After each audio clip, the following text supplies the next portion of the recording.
මේ රුවන් තරුවැස් දමිතුත් එකතු වෙලා කරපු වැඩක් මේ දවස්වල. ඔව් ඇත්තටම මට ඒ කියන්නේ මේ දමිත් අසංකකට කලින් ඇත්තටම මේ ගීතේ ඇත්තටම මට එන්නේ මේ ස්වාමීන් වහන්සේ කෙනෙක්ගෙන්. ඉතින් නාගිත තේරෝ හාමුදුරුවෝ ඉතින් හොරණ පන්සලක තමයි ඉන්නේ. ඉතින් උන්වහන්සේ මට කතා කරලා කියනවා රුවන් මෙහෙම ගීතයක් තියෙනවා මේ දමිත් අසංක තමයි මෙලඩි කරේ කියලා. මම කිව්වා එවන් හාමුදුරනේ කියලා. ඉතින් WhatsApp කරා බලද්දී ඒක හරිම ලස්සනයි.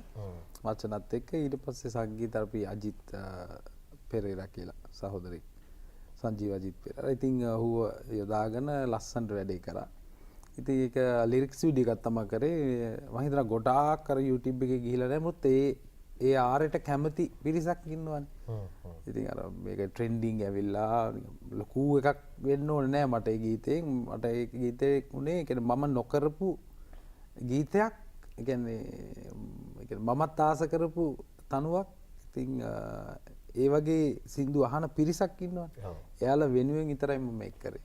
ඉතින් මම හිතනවා ඒක ඒ ජොන්ර් එකට ඒ ස්ටයිල් එකට ආසාය මම හිතන්නේ ගීතේ ගොඩක් කැමති. ඉතින් හොඳ කමෙන්ට්ස් හම්බ වෙනවා. ඒක හරිම ලස්සන ගීතයක්. මම හිතන්නේ ඕනම ස්ටයිල් එකකට ආස කෙනෙක්, ඒ කියන්නේ සංගීතයට ආස කෙනෙක් ඕනම කෙනෙකුට රස විඳින්න පුළුවන් හරිම ලස්සන ගීතයක්. දැන් මේ උදේට උනත් හරියනවා නේද? උදේටත් කරනවා රැට තමයි ගොඩක් හොඳටම. තරු ඇස් කඩගෙන සඳ වෙලා පෙනුණා. ඒ වගේ වචනත් එක්ක ගත්තම මේක රැට ඒ කියන්නේ මම හිතන රේඩියෝ channel වලත් ගොඩක් වෙලාවට ඔක රැට ප්ලේ කරන්නේ. ඒ මූඩ් එක තියෙන සින්දුවේ ටිකක් ඒක තමයි රුවන්ගේ අන්තිම නිර්මාණය.